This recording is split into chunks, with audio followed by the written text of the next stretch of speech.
luta.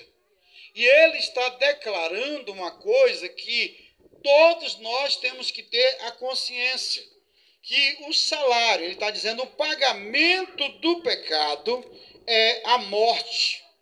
E esta morte que ele se refere não é a morte natural, ele está se referindo à morte espiritual. Porque todos nós sabemos que nós nascemos e há um tempo cronológico que marca os dias, os meses, os anos e conta os dias de nossas vidas. Todos nós já nascemos, sabemos que um dia vamos morrer, porém não sabemos quando vai ser esse dia, mas esse dia vai chegar.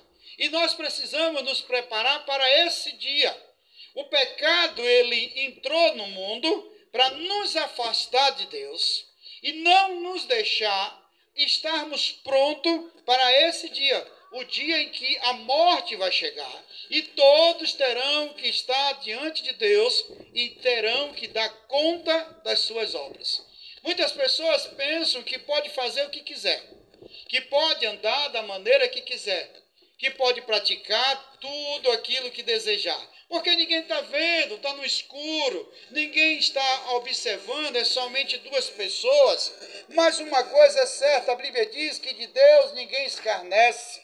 Porque tudo aquilo que o homem, no sentido, a palavra, porque está se referindo à humanidade, ele plantar, isso também ele vai colher. E se tem uma coisa que nós não podemos, é esconder de Deus nada, porque a Bíblia diz que Deus, ele é onisciente.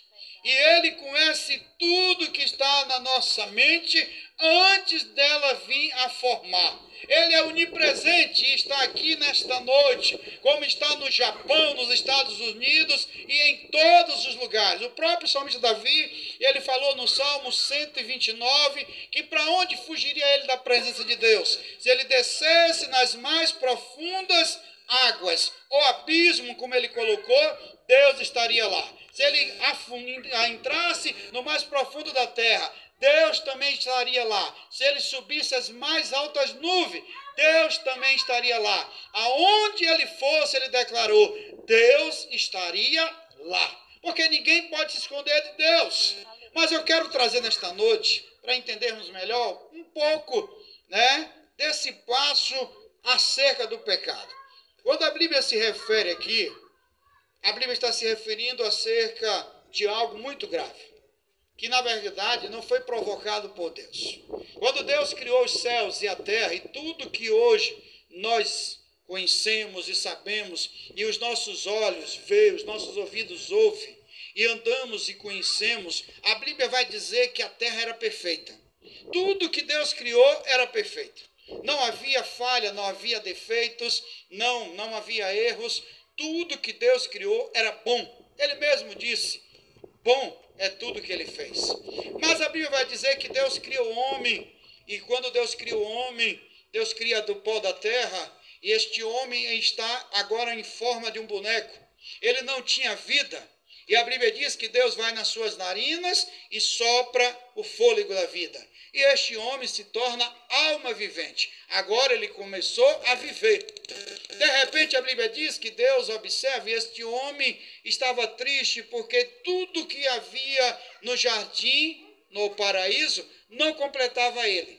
Então Deus vai e coloca sobre esse homem um sono. Esse homem se chamava Adão. E a Bíblia diz que agora Deus, da costela deste homem, da mesma essência do homem, ele cria uma mulher e esta mulher recebe o nome de Eva e os dois agora estão felizes. Deus forma ali a família, abençoa a família, faz o primeiro casamento e manda que Adão e Eva sejam felizes, frutíferos e multipliquem sobre a terra. Havia a bênção de Deus sobre a família. Havia a bênção de Deus sobre o casamento. Havia a bênção de Deus sobre o casal. Por isso que muitas vezes alguns não entendem. Por que que muitas famílias passam tantas lutas?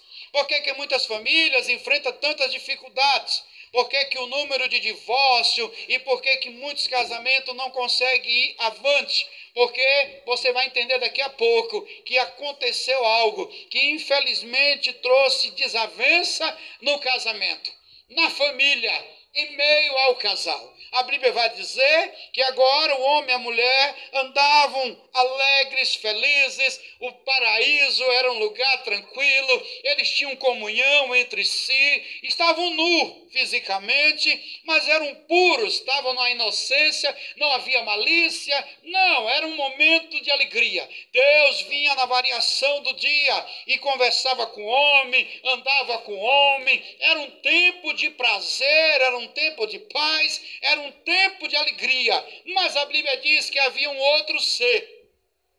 E esse ser, de nome Lúcifer, ou Satanás, ele, como já foi citado aqui em João 10:10, que veio para matar, roubar e destruir, ele vendo a alegria que havia entre o homem e Deus, e por ele ter sido expulso lá do céu e não poder mais ter essa comunhão com Deus, a Bíblia vai relatar que ele agora persuade a mulher, leva a mulher agora a pecar, comendo do fruto proibido, do conhecimento do bem e do mal. E a Bíblia diz que esta mulher agora leva e entrega a Adão. E Deus tinha dado uma ordem, entenda que quando Deus diz que não pode, é porque Deus está nos prevenindo, nos preservando e buscando que a gente não venha morrer. Quando citamos que andamos pela vontade de Deus, não é que somos robô, não é que nós somos julgados ou então que somos comandados, é porque hoje existe sim mandamentos de Deus que nos traz paz, que nos traz vida. E uma vez que saímos desses mandamentos, a Bíblia nos diz que a consequência é a morte. A Bíblia vai dizer que agora Adão, ele come desse fruto. E os seus olhos físicos se abrem, e a Bíblia vai dizer que os dois olham um para o outro e vê que estão nus fisicamente e se envergonham um do outro e corre, foge e agora tenta se esconder de Deus. E lembre que no início eu disse que de Deus ninguém se esconde. E a Bíblia vai dizer que Deus percebeu e Deus viu que uma mancha negra apareceu no jardim e ele veio e perguntou e disse: Adão, Adão, aonde você está? E Adão, escondido, com roupa cozida agora ou costurada de figueira, ele disse: Senhor, eu ouvi a sua voz sobre o jardim, mas eu tive vergonha. E Deus disse: por que você teve vergonha? E por que se escondeu? Ele disse: porque eu estou nu. E Deus disse: quem lhe disse que você está nu? Ele disse: a mulher que você me deu, ou o Senhor me deu. Ela pecou, comeu do fruto, e eu também comi. E daí agora nós vamos ver que o pecado entra, e entra as desavenças, os problemas e as lutas nas famílias, nos casais e nos casamentos. Porque agora Deus vem e pergunta para a mulher por que ela fez aquilo, e ela agora lança a culpa contra a serpente ou Satanás. Agora Deus vem e traz sobre cada pessoa aquilo que são as consequências dos erros, porque Deus ama ao pecador, você que está me ouvindo.